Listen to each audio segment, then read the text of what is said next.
Cool. Again, we go by iies dot. That's we go by ies. That's spelled iies dot. Okay. Don't get it confused. If you mess up, you'll find yourself on a government site. We don't want none of that. All right. Musicians and Dilla like this is revolutionary. There's so many evenings, runs and Hades. We put it up like an instrument, the same thing. But did I say things? Hate on this, don't spin on this. 50 shades of blue, I'm 50 shades bluer. This 50 shades of blue, I'm 50 shades blue. I said you're one type of blue, man. I'm 50 shades of blue, yeah. 50 shades of blue, yeah. 50 shades bluer. This life, lessons is learned, finally earn wings. Lessons is learned, finally earn wings. Lessons is learned, finally earn wings. He's fed the board for me, Randy's her for me. Alright. Oh shit! Y'all know what it is? Another classic. We need that real rap right now. Where you at? I'm right here, pondering on these ideas. Hesitating, share my creation, cause my innovation come with kills. Rhythm develop by light years, and a crooked heart that excites tears, and a confidence that excites fears, gives a bitter taste to the unskilled.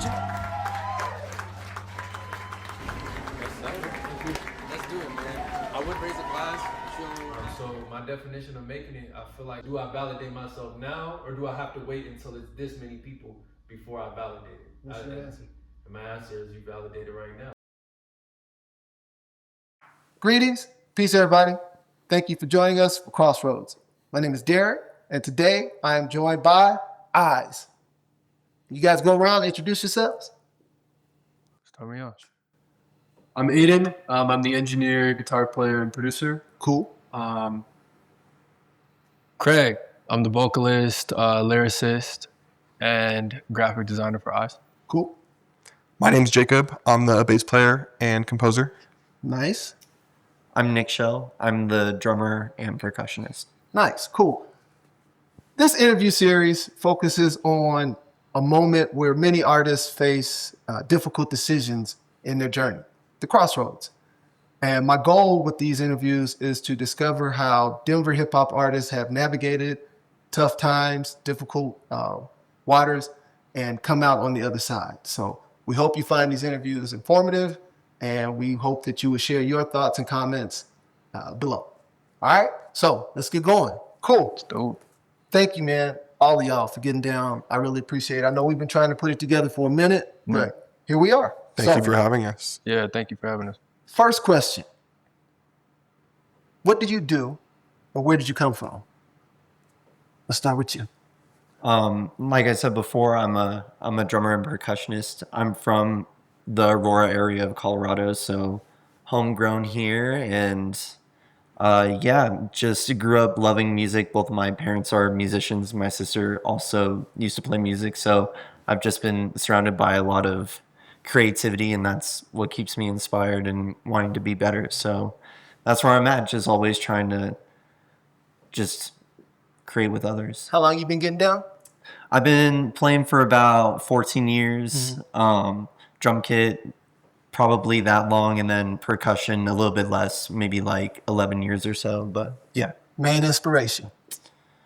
Ooh, it's gotta be... See, if you hit them with it right away, I can get the real answer. Right? Yeah. You can't give them time to think about it. You gotta hit it.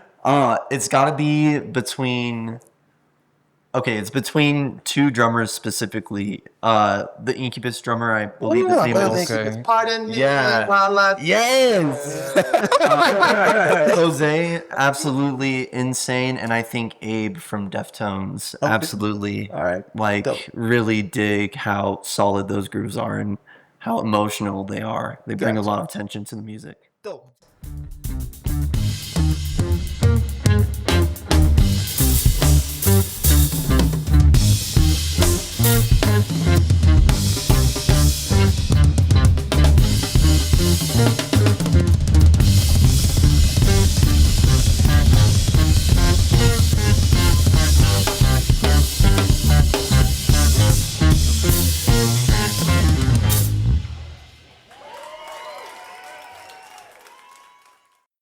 Go with you. I'm so sorry. What was the question? What do you do, and where did you come from? I'm a guitarist. I grew up in Parker. Neither of my parents are music heads, except my mom. She loves listening to music. So I kind of got my start digging through her old CDs and finding Stevie Ray Vaughan and Jimi Hendrix. And that's how I got into guitar. Okay.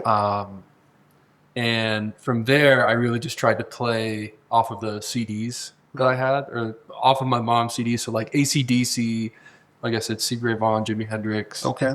Some Metallica records, but Metallica. You can't go wrong with Metallica. The best description I heard of early Metallica is like, they sound like they've been falling downstairs for 2 hours. Like Metallica. Like just listening to it was like listening to somebody fall downstairs for 2 hours. Let's go with you, Jacob.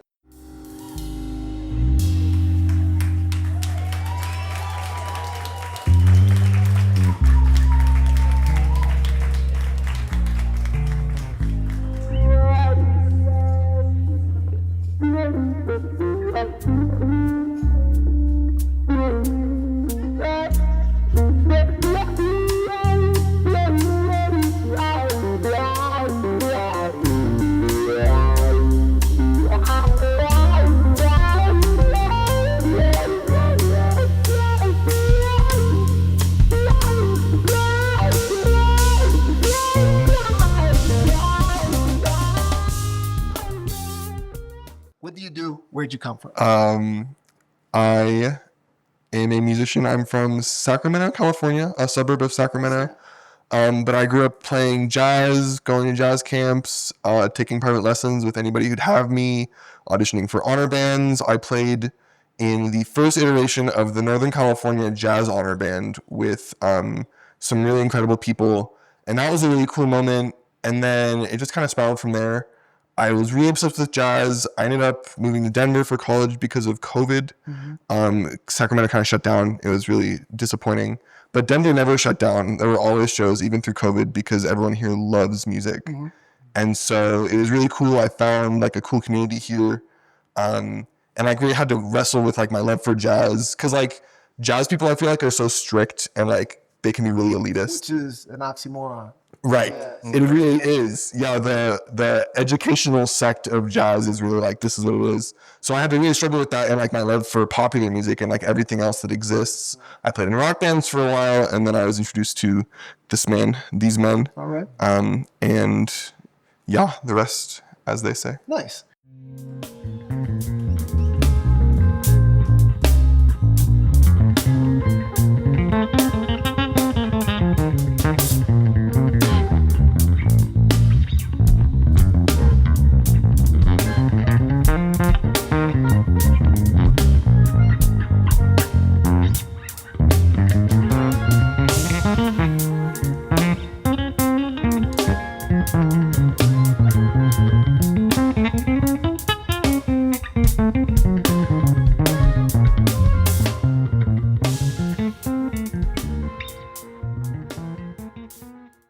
history. What do you do? Where'd you come from?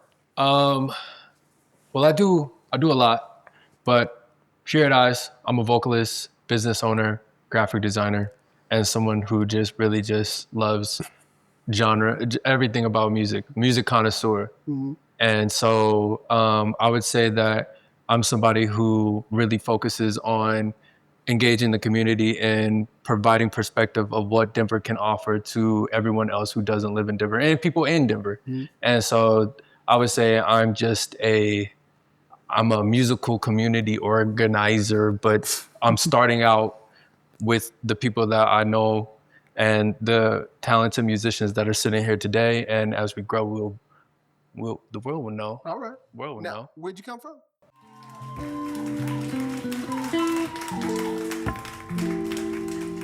I used to go by Craig II. I was a hip hop artist in Denver, still a hip hop artist in Denver, but it's a little different. I had to rebrand myself and change myself, and so did these young individuals here too. So this next song is about rebirth, reinventing yourself. Hold up, let me this is rotten cockish, it's time for rebirth. Let me this is rotten cockish, it's time for rebirth. Born and raised? Oh, born and raised. I'm born and raised in Denver, Colorado. Okay. I say I'm from Detroit. Oh, And I say that because my family is from Motown. Yeah, and I grew up in that atmosphere. So if you can imagine, you know, I got a lot of soul from that. I also got my start into lyricism by freestyling on J Dilla homework J edits. Dilla, rest in peace. For hours. Hours. I got my 100,000 hours on J Dilla beats. So who's also from Detroit. Right. For the people that don't know that. So Dope. Yeah.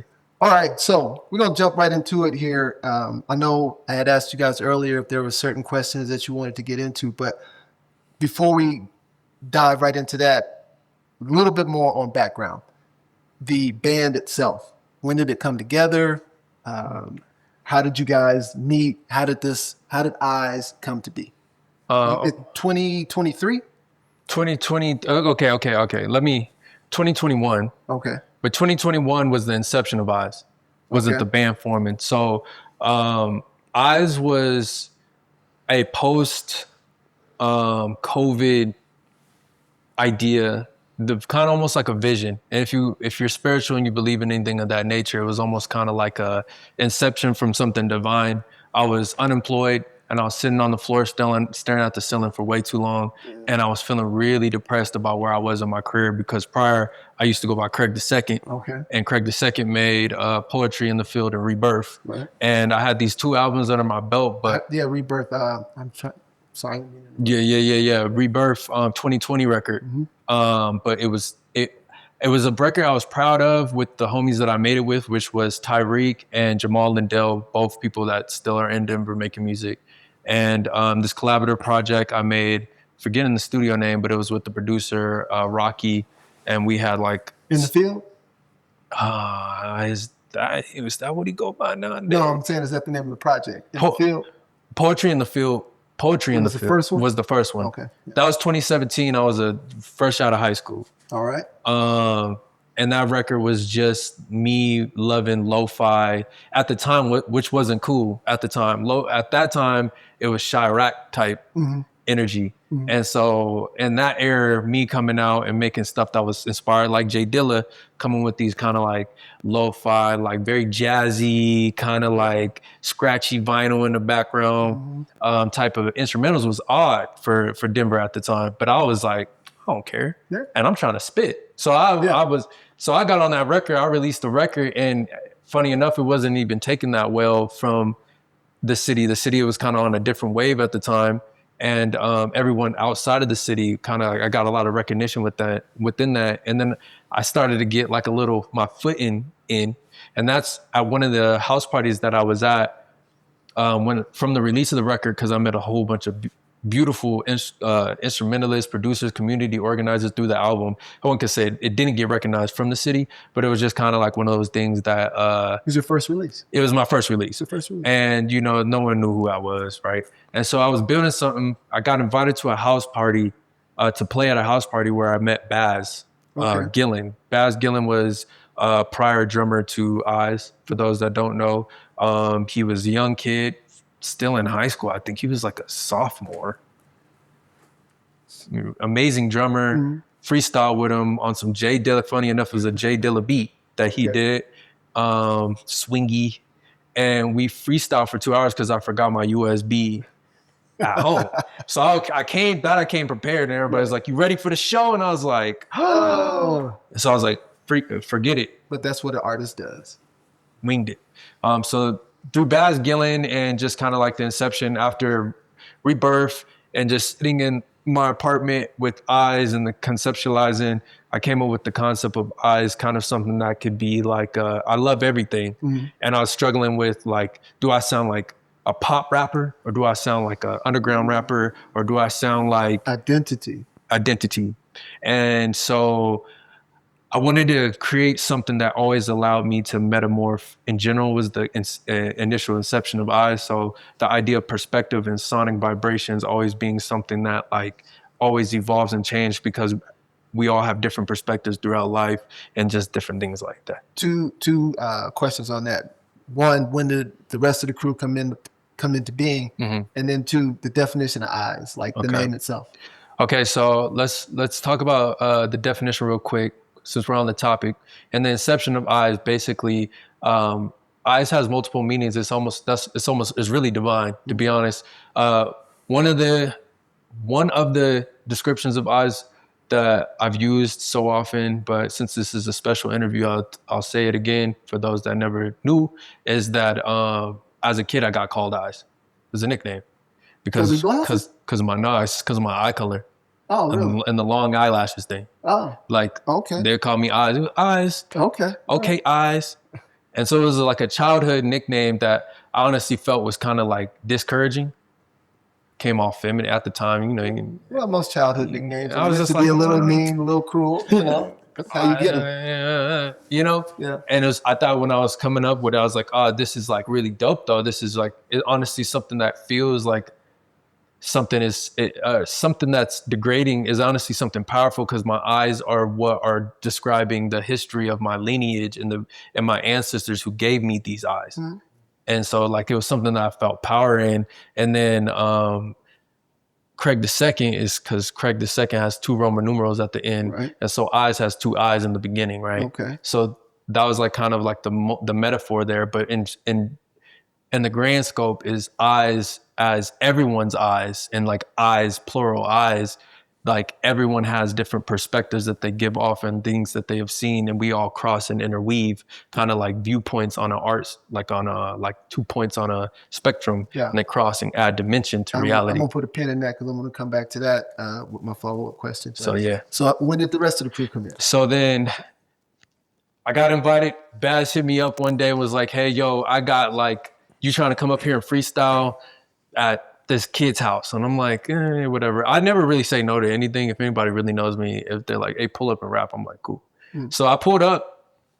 Turns out it was Killian Birch's apartment. Yeah. So we had been, Killian and Baz and Aiden and I had been performing already in the Boulder area. We were playing house parties, and it was mostly like hip hop. We were jamming. So it was like here's this vibe, let's jam on this, and here's this vibe. And we spent a long time doing that, playing in Boulder. And then one day Killian just comes to me, he's like, hey, I got this rapper and we need to work with him. I guess Craig was saying he like came to a bunch of his shows and he was like, man, we need to work together.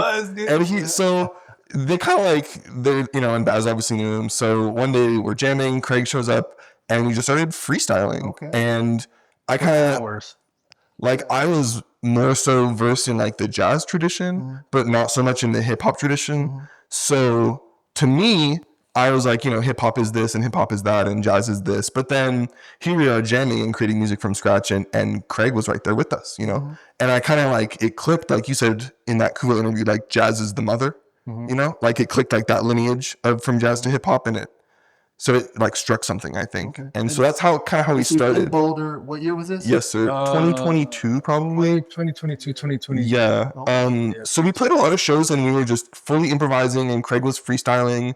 We played a show and it was like Eyes in the Ingredients. Well, even before that at Illuminati.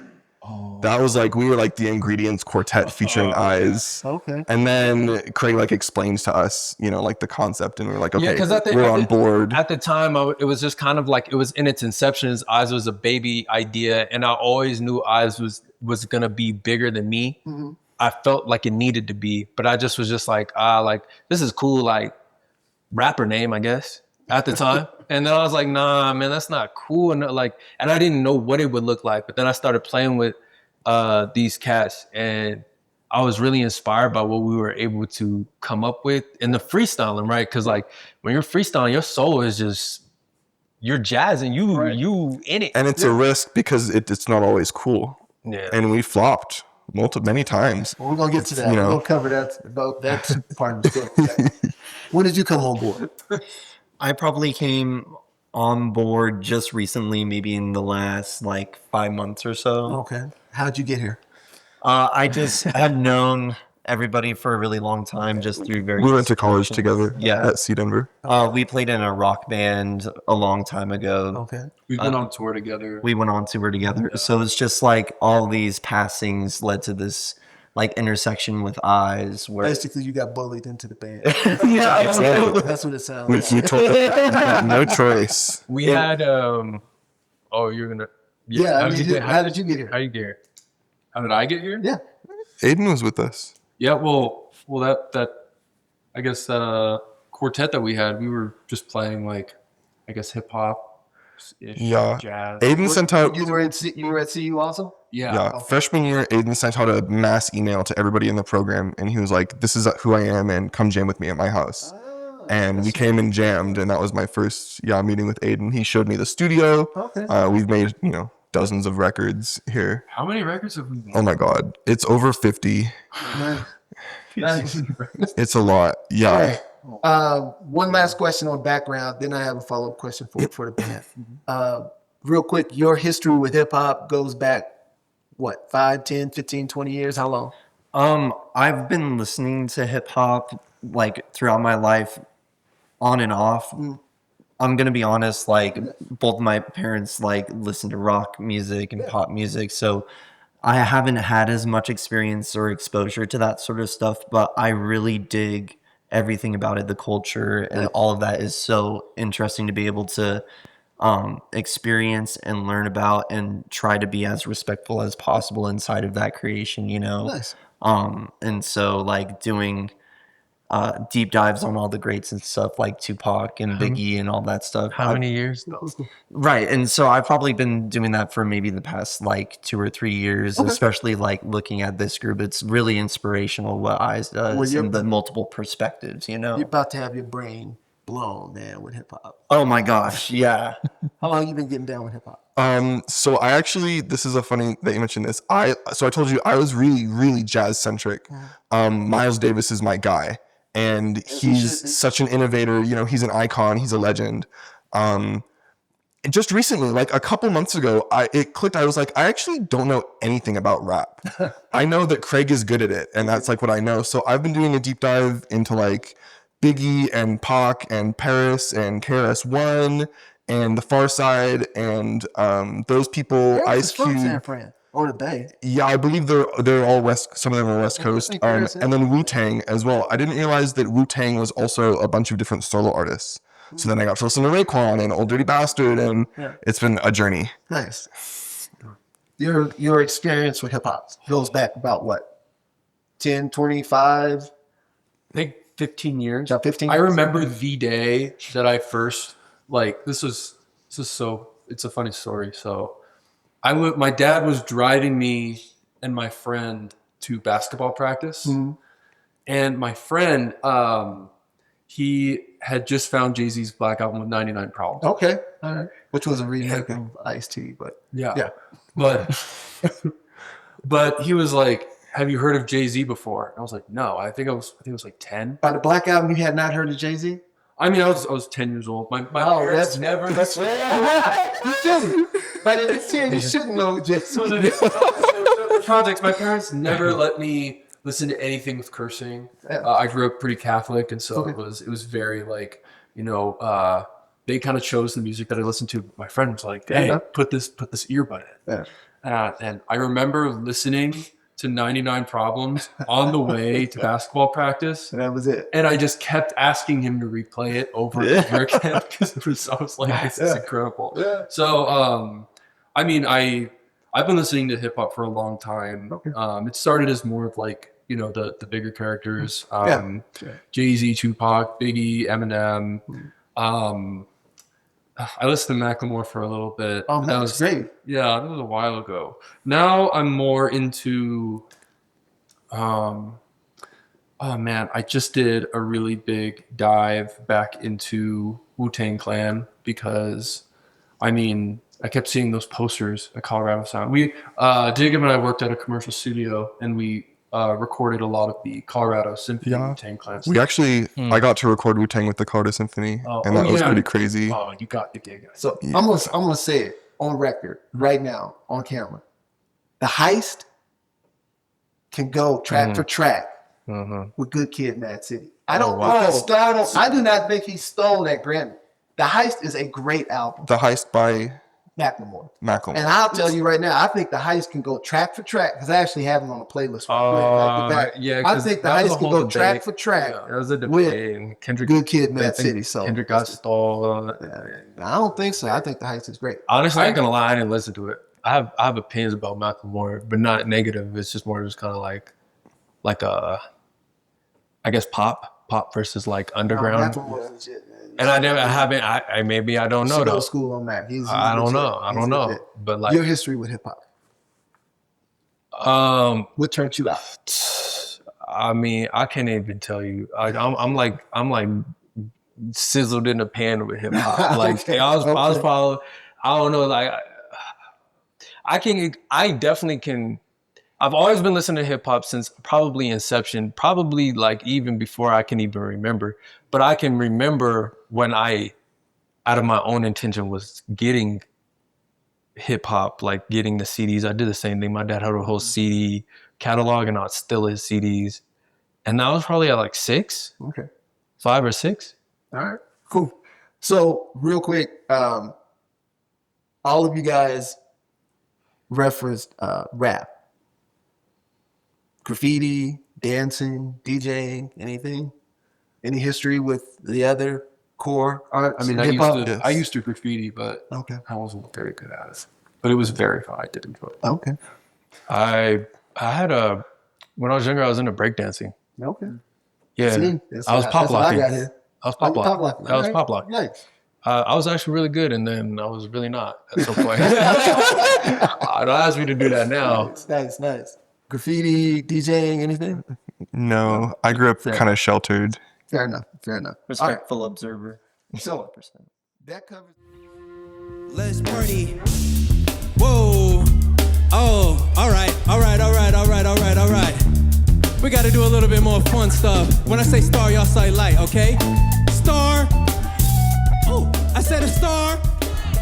Okay, I said a star. Background. Now let's get into. Normally I go to motivation for my next segment, but I've asked each of you like what kind of questions you really want to dig into. So let's just go straight for those. All right. So Nick, let's go to you. How do you stay inspired and keep your creativity flowing, especially during tough moments? So I guess this actually is motivation. I would say personally, something that definitely keeps me in that headspace is like paying attention to the people around me and really like looking for like outward inspiration from others that have found it, if that makes any sense. And especially like with the people who are most closest to me, like these individuals are so incredibly talented at putting countless hours to master their crafts. And it's really inspirational to be around that and just be able to be a part of that somewhat. And that can go from that to even like my dad plays guitar, and like being able to listen to him play is like extremely inspirational and inspiring to me. Do you struggle with inspiration? You ever have creative blocks? I would say it's not as common for me, which I should be extremely grateful for. But when it does come, it is extremely hard to get out of that. And so in those moments, it is good to step back and reflect and try to like not necessarily like compare and contrast, but like look for ways to maybe replicate or do something that others have found success in doing. So I don't play an instrument. I don't know. I have no experience with this. You play the drums. What does a creative block look like for a drummer? Like if you're a rapper, you can't write. Mm-hmm. If you're, what does it look like for a drummer? I would say like the most common that I hear from others and in my own playing is just repetition, like playing the same fill over and over again, You get stuck in a going rut. to the same tempos, the same groove, the same feel, you know? Okay. And so really trying to be like, okay, I could play 4, but I could put the snare drum on all the off beats instead and, you know, mess around with the kick drum instead of making it all like, this is how it's worked every single time in the past, so do it this way, you know? Gotcha. Yeah. And you say that you found yourself in ruts before. Mm-hmm. Do you have a practice or a method for breaking out of it, or recognizing it first? How do you recognize that you're in a rut? The recognition definitely comes from also I can hear it. I'm just like, oh, like I've definitely just sat down and played this 3 times in a row. The last time I've gone to play, you know? And I think the greatest breaker of that habit is trying to go back to the basics and like base it off of something easy, like paradiddles, for example, like right, left, right, right, left, right, left, left. It's just like a way to orchestrate the rhythms and stuff like that. It can really help you just rethink the same thing. Okay. You know? All right, cool. And I know, Jacob, this was your same question too, right? So, do you struggle with creativity? I think the big question is like, why do it? Why make art? Why make music? Why is it important? Yeah. Why do we do it in general?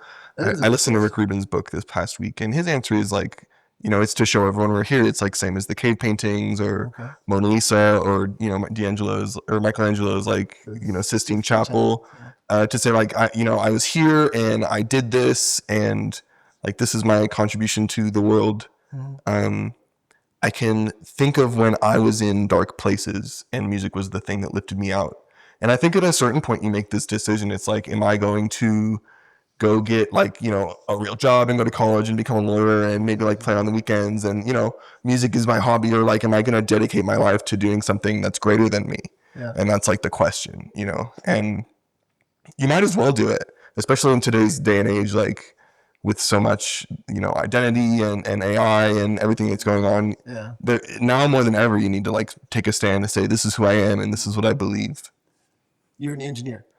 I'm a producer, engineer, composer. What is the Blossoms like to you? I write music. I write like a lot of the chords and beats and stuff that we use in the band. I guess my issue is like, I'm really like thinky.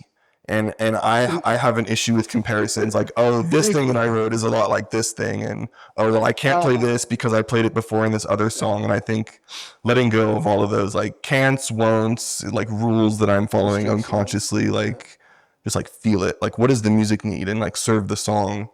I think once you get an idea, especially in a group like this, like once you have an idea that everyone agrees, like this is a good seed, this is going to grow into something, you just have to work with it, to serve it, to tend to it.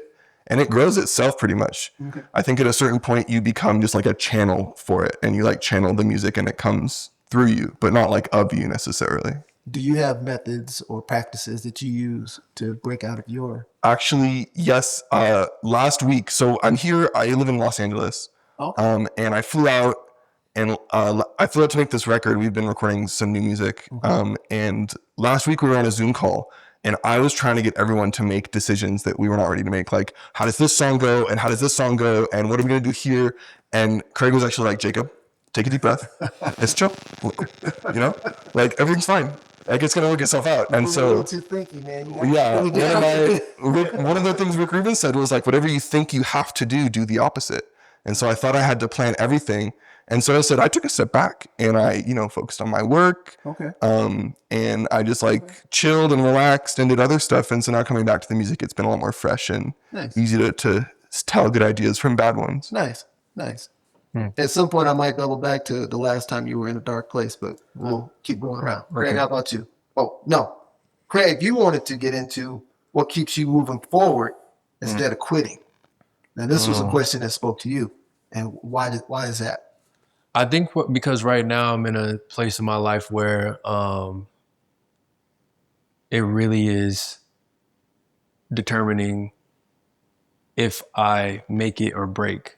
Okay. And I think right now in this specific chapter in my life, I've been asking that question every day in order to understand what I need to do, not only to protect my vision and my business and my friends and our dreams, but also just to like vindicate and like value the younger me who initially started this from passion in general. And it gets mixed up with the business. Yeah. And it can make things feel like they're not moving fast enough and you're stuck. And you know, it's always like, why did I start this, and why am I still going? And I think that question is I present. think that's called the sunken cost dilemma. I could be mistaken, but it's like It's a fallacy. Yes, sir. a Sunken fallacy. cost fallacy. It's like I've been traveling down this road so long, like to quit now would invalidate all of the effort that I've done before, but it is a fallacy. You know, you just need to make the best decision for the moment is what you really need to do. But have you defined making it? You like, you know, you were saying like, How do I define it? So it's funny because you're talking about Rick Rubin. I had this crisis before, after I released Rebirth. okay, And I was listening to Andre 3000 in an interview with Rick Rubin, funny enough.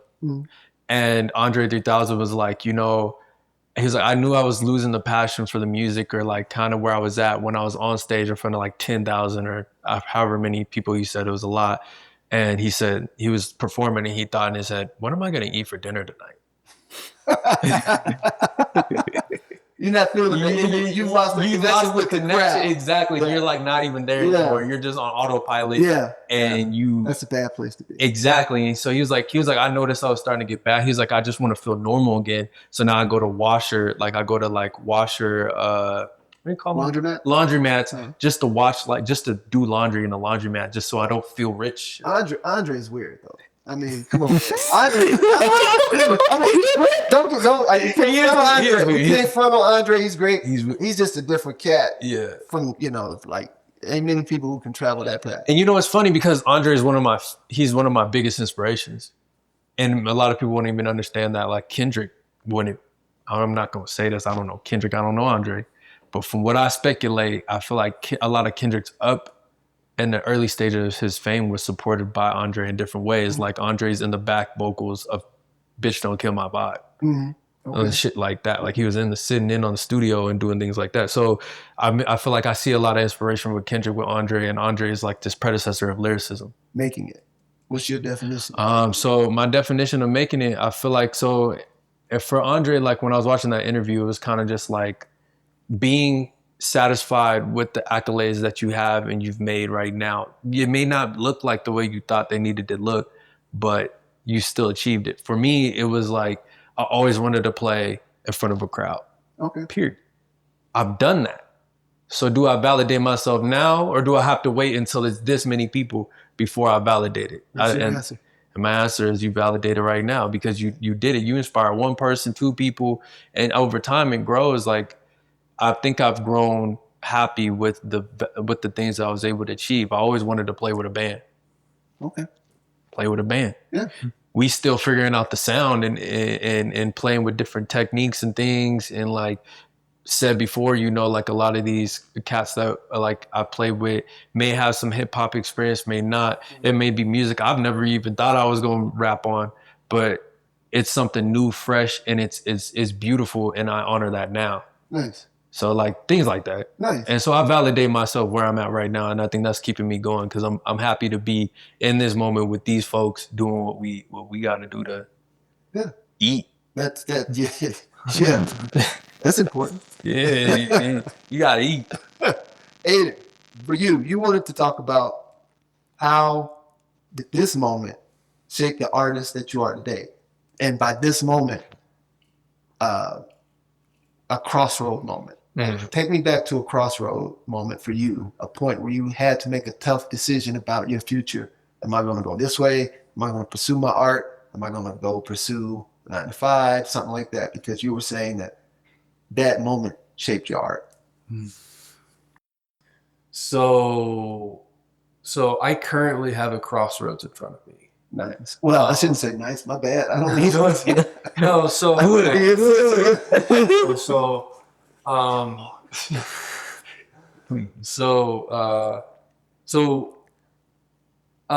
at a commercial studio. I work as a producer and an engineer.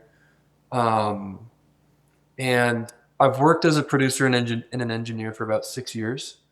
And to be honest with you, I primarily took on the gig because I saw that there was more potential to make money.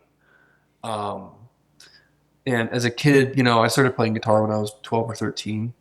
And guitar has always kind of been my piece. It is not really something that I do so much for other people, but something that I do more for myself. All right. And when I went to school, I, studied audio engineering. I became a producer, and I've produced a lot of records.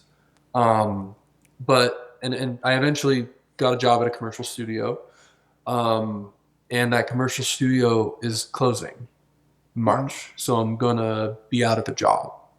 It is a crossroad. Yeah. Yes, you have decisions to make. And so I've done a lot of time. So I guess over the past several years, I've always said to myself that I want to do less engineering. Now, I love engineering. I love cutting records. There's an art to it, and there's nothing quite like making somebody's sound happen for them. It's one of the most incredible things I've ever done. Mm. But it's,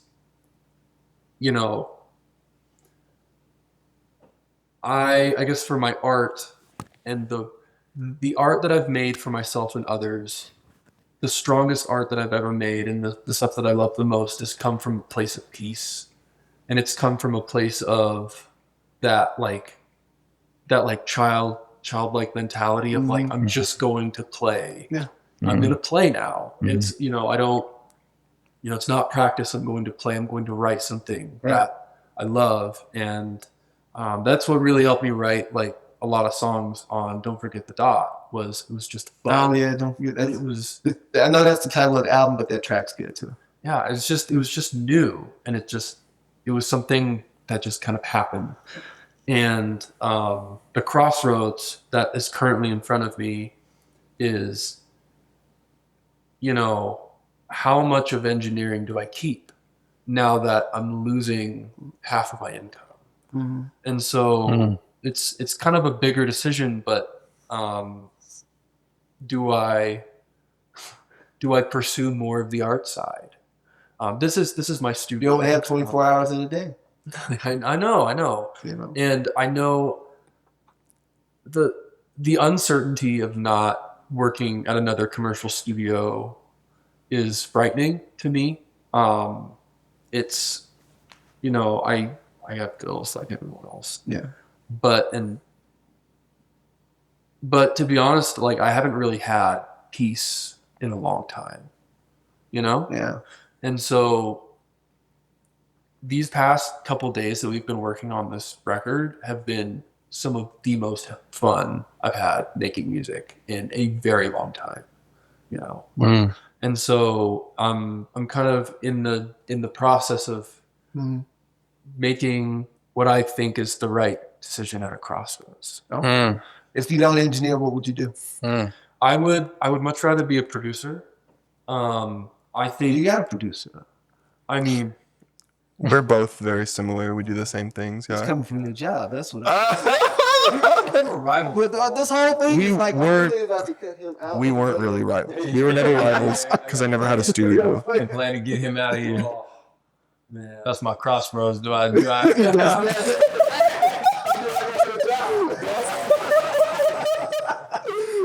Man, if I wasn't engineering, what would I do?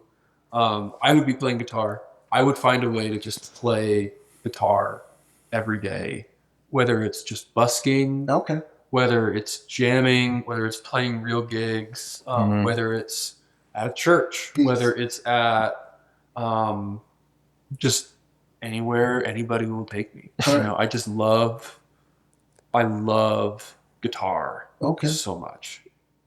All right. Well, I wish you the best, with that decision. Well, I'll check back in with you and see what happens. Let me go check on that light real quick.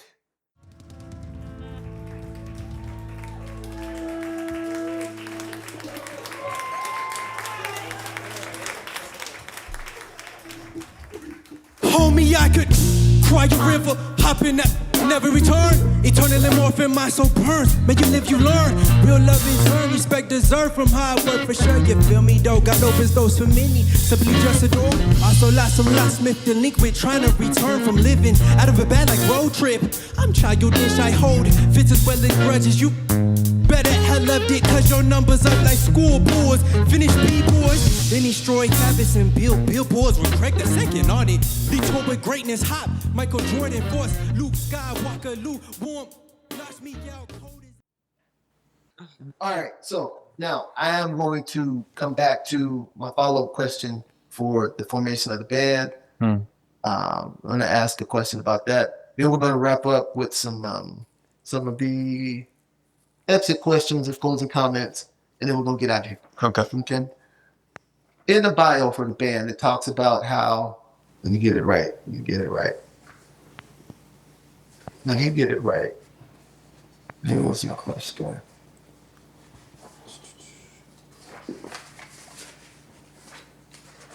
One of your goals, here we go. In the bio for the band, it says that it's important to recognize the band revolves around the concept of diverse perspectives. Yes.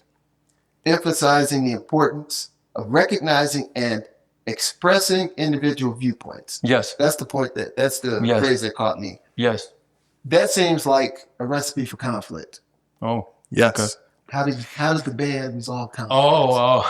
Well, I want to acknowledge one thing though, before we get into conflict, is recognizing the viewpoints.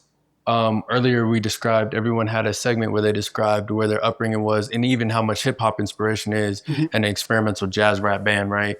And I wanted to acknowledge, just for the idea of the concept of acknowledging these individual viewpoints, as what is making iies sound so original and new and fresh, is that we're living in a time period where there's accessibility to anything that you ever want to know on the access of your phone and or your computer screen. And all these kids and individuals of all different nature have so much access to so much music that at this point it doesn't even make sense for us to be so this right here is a conflict, is to tell people that the boundaries that we're creating right now, now, don't get me wrong, culture is very valuable and it has to be protected.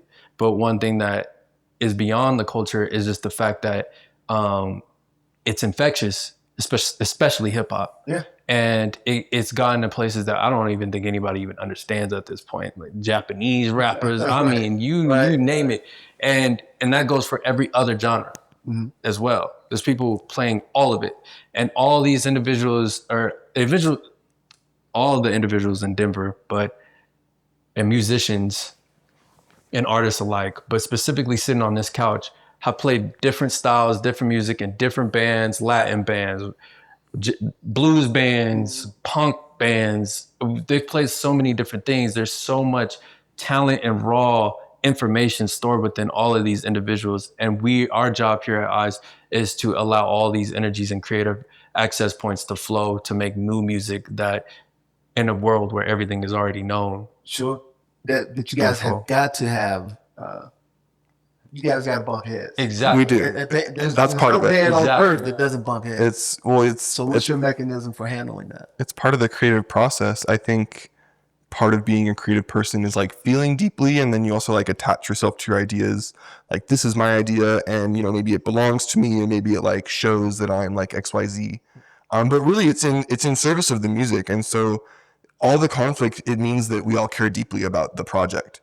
And so we start from there. Like, we all really want this to be excellent. So how do we move forward? Like, how do we make it excellent for everybody?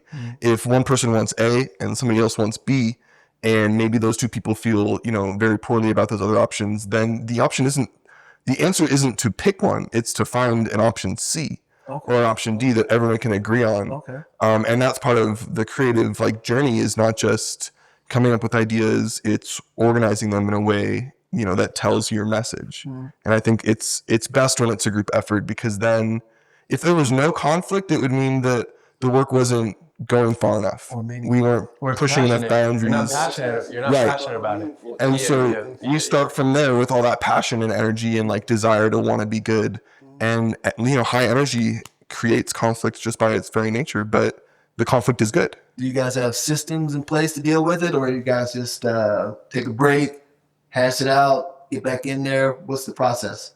Hash it out, really. really hashed it out. Yeah. Yeah, if there's something that's really excessive, record a B version. we've done that. Okay. Yeah, we've got folders full of As far as demos. musical, like our musical opinions. Oh, Okay. when it comes to musical opinions, yeah, we butt heads all the time. All the time. Musical Constantly. opinions, yeah, of course. Okay. But like the butting of the head is more kind of like an inception. It's not when we're actually playing it, because eventually when we actually sit down behind our respective instrument and we get the jam in, all that fades away. The path becomes clear. Yeah. Yes. So what conflict were you thinking about when I was like, you guys butt heads? What just kind of you like guys about to find out now how y'all get in this? Oh no, it's a Really, y'all? Oh, yeah. What do you really think? really, I was just thinking that like there's a lot of conflicts that could happen from being able to come with musical perspectives, which is what I'm thinking, which you clarified, that's what we're talking about. Okay. Yeah. But like in the idea of individuals being themselves and coming to a group where you can be yourself and let it flow, I don't really see that is the beauty of this project that we have, is that it's not about kind of like dictating a creative flow. It's about finding ways that we can individualize within a record. Okay. And I think that's kind of like it's almost socialist perspective to music that makes iies something that where we can switch artists out. We can switch band members, and it may sound like a different project, but that's the whole point. Keeps going. Yeah. That's the whole point. Nice. Well, I wish you guys continued success on the journey of iies, for sure. Thank you. Make another black and blue. Here we go. Let's wrap up with some exit questions, and we're gonna get out of here. Yeah. I need love. The last time I asked this, someone said drugs. I need love. So this is dedicated to love. It's called Good Vibes. 2, 3, I need love.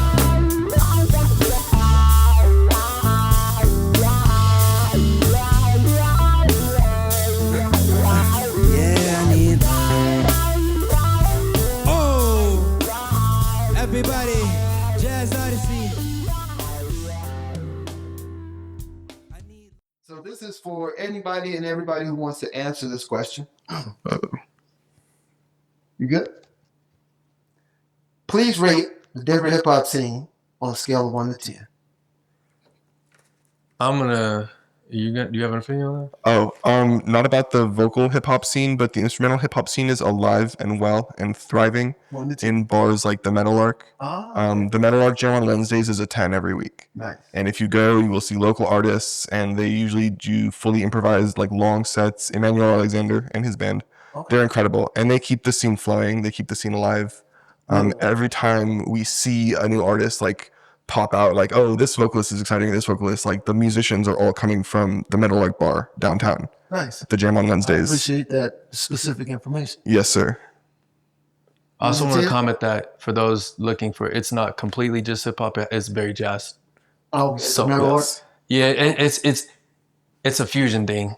Okay. It's a fusion thing, but just because when you say hip hop, I see, and I guess I should clarify that I see jazz and hip hop now on a continuum as the same musical tradition. and that's And so that's kind of like my that's perspective. fine, but Right. but we have to separate. But to clarify, you have to separate yes, when people are bringing tracks to a bar. Yeah. it's and rapping live over track. instrumental, like improvised music. It was drill music. You gotta clarify for those, because like My one show up in Metal Arc. it's not like a open mic hip hop scene where it's kind of like grungy and like Okay. not necessarily like kind of like one of those things where it's like everybody's coming to showcase lyrical feats. It's more of an instrumentalist. It's more of like an It instrumental. sounds like a jazz DJ thing. might or a producer might. That might be a good space for a DJ or a producer.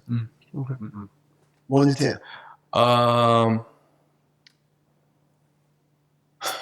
I'm gonna give the hip hop scene here, and this is with perspective because we've been around and the family from Detroit. So I'm gonna give it right now an 8, and I say an 8 because there's growth to be had in the community segment of it, and that's one of the biggest core in my opinion, of hip hop in general. If the community's not together, then it's almost kind of we're missing the heartbeat. And there's pockets. Okay. Pockets for sure, but it's not open arms, everything. All right. And as far as just like the musicality of the hip hop in the scene and the people that are inspired, yeah, it's alive and well. So follow up to that is, what would it take to get to 11? Oh, What needs to happen to get to 11, I got his in answer. your opinion? Much, honestly, really just more support for hip hop in general. Okay. You mean from venues, from Really, I mean, consumers? from consumers, from venues, from just, you know, the artists in general. One of the things that Denver lacks is real music industry. We've got venues, That is we've so got true. bands, but we don't have publishing companies. That's very We don't have record labels. We don't have Well, talent there are a couple of agencies. labels out there. There are a couple, and they're around. Very independent, but like Mean you said, World Records that would be an example of the one like infrastructure. independent record label that's doing stuff, but there's not like a focus on. I feel a focus on that so much so as like the live music aspect of the scene. That's a good point. That's a good point. What question for you? Are you mentioning those record labels that you're mentioning? Are they hip hop based, or are they just kind of record labels? Record labels more. Yeah, and if we're talking about hip hop and the basis of the core of like what it would take for Denver hip hop, Okay. yeah, like what Jacob was saying is like the industry of hip hop here would have to grow in a way that helped nurture young artists forward, which is part of the reason why Eyes is also I created. think it's one of our because like, long-term goals. Eyes is the band, but Eyes.co is a record label. That's Yeah. that's what we're running. Yeah, everyone's signed to this movement. Nice. Um, Is your answer the same as his? Infrastructure? so it's infrastructure, community, Community? and it's not to say, yeah. Yeah, definitely. I was gonna say it's not to say that there isn't one though. Let me clarify. There is communities, there's pockets, there's strong pockets, people here and here and here, but the cities that I've seen grow, it's like everyone's on the same type of page, just like a lift each other up. It's almost kind of like a flow. Gotcha. Next question. Trends that you've noticed, good or bad, within the hip hop scene or wider, if you want to take it wider, but just, and it could be any kind of trend. It could be social, digital, musical, artistic, fashion, anything. Trends. Yes. It's a great thing. I mean, Denver is an incredible city because everyone here listens to every type of music. Everyone here loves every type of music. I see every Denver band say kind of like, oh, you know, we're a mix of these different genres, you know, because everyone here is really focused on just like, you know, mixing and blending and sharing. So I think that's one of the things that makes Denver so incredible is everyone's like open-minded and receptive to the fusion of different sounds. Whereas somewhere like if you were going to play jazz in New York, like you'd have to play it a certain way or they'd get mad at you. You know, if you're going to go play like improvised music in Los Angeles, those clubs are a very specific vibe. And if you got on stage and did bad, like, you know, you'd be in trouble. But in Denver, I think it's a lot more forgiving. Nice. Okay. Any other trends that you've noticed, good or bad? Things that get on your nerves, or things you like, I need to do more of that? I mean, mine are really just big industry. But yeah. How so? Well, I think we've been in this, you know, time period for a long time with the music industry. But really coming out of COVID, we're kind of in a new uncharted territory, where, you know, back in the early 2000s or I guess 90s, like the golden age, where, you know, labels still had a good chunk of say and actual like influence over getting your music published, and getting music out there. The industry was really just much stronger. Artists did not have to worry about things like social media or, you know, being their own managers. Like there was a much just broader team to essentially help bands with their specific needs. Sure. But with, I mean, one of these things is, you know, studio equipment. It has never been cheaper in history to record professional audio, ever. If you wanted to record and sound good, you had to go to Yeah, you know, yeah. $250,000 studio somewhere. But now you can buy a Focusrite and win a Grammy. You know, it's one of those things. Yes, So I take it that's a bad trend that you've noticed. Well, it's good and bad. I think we're in So a saturated. period of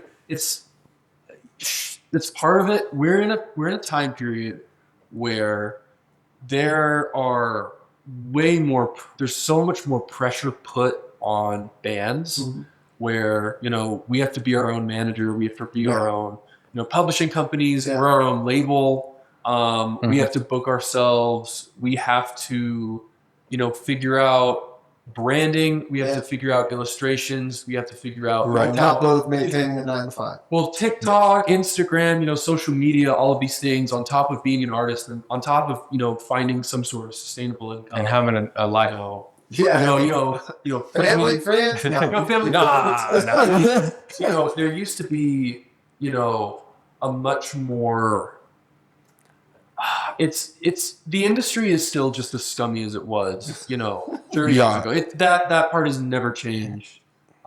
It's like a two-sided coin, because on the one hand, like back then, if you get the record deal, then you have all these people doing all these things for you, but the barrier to entry was a lot higher.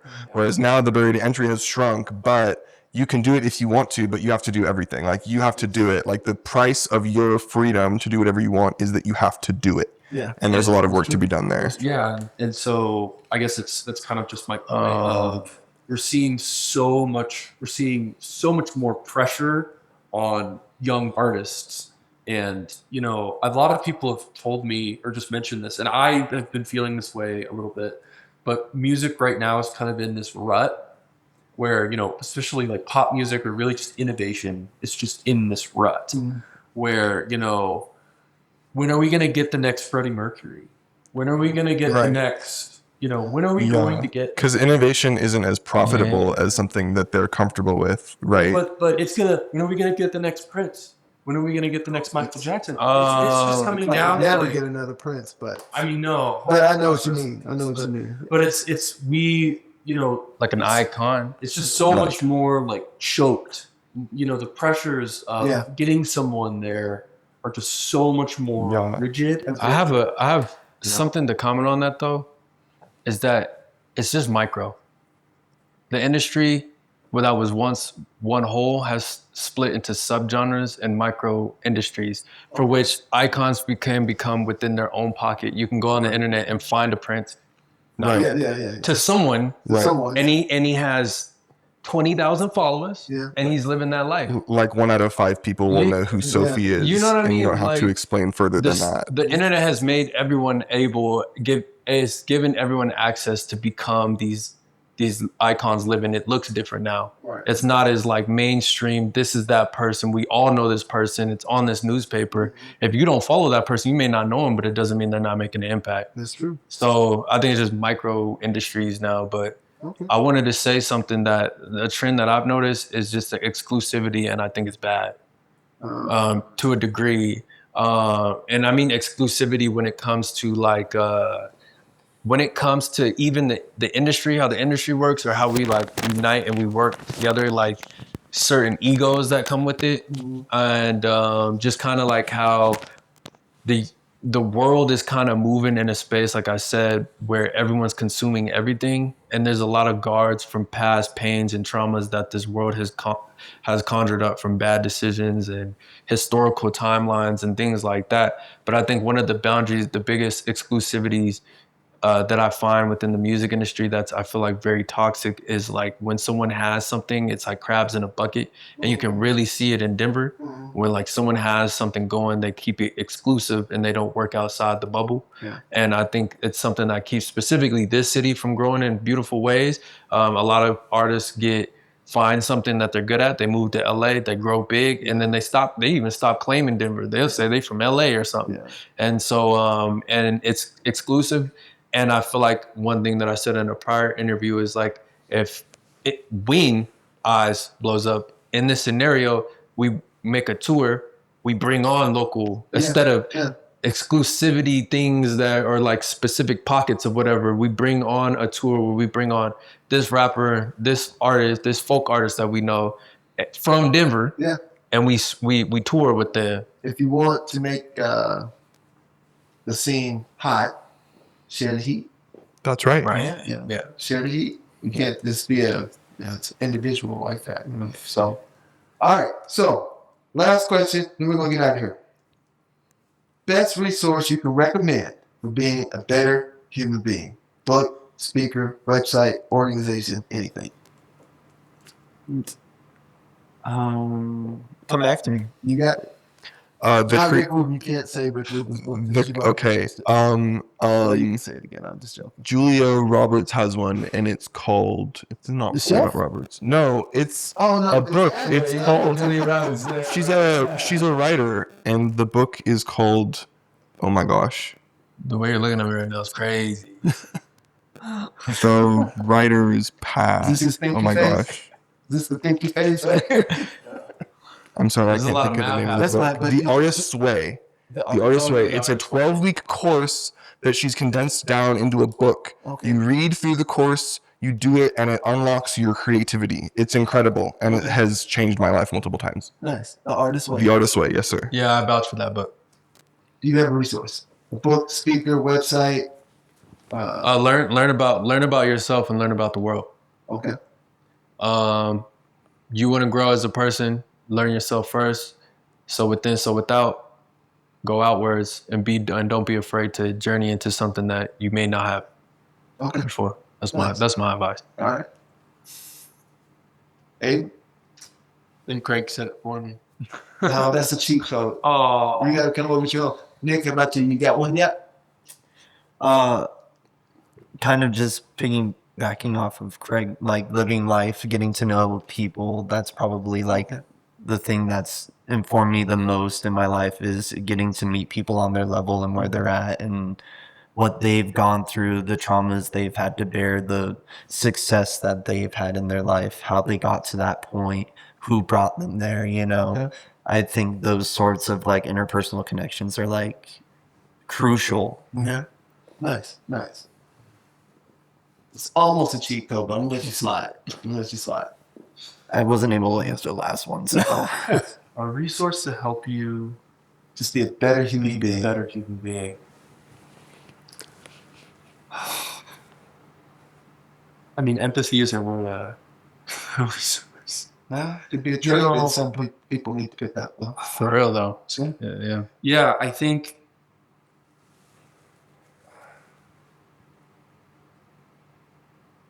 well, I'll tell you what. I'm gonna let you off the hook because at some point I need to double back to you down the road to see what decision you made, and I also want to double back to you to find out about that dark place that you had been in. So I'm gonna let you off the hook on this one, all right?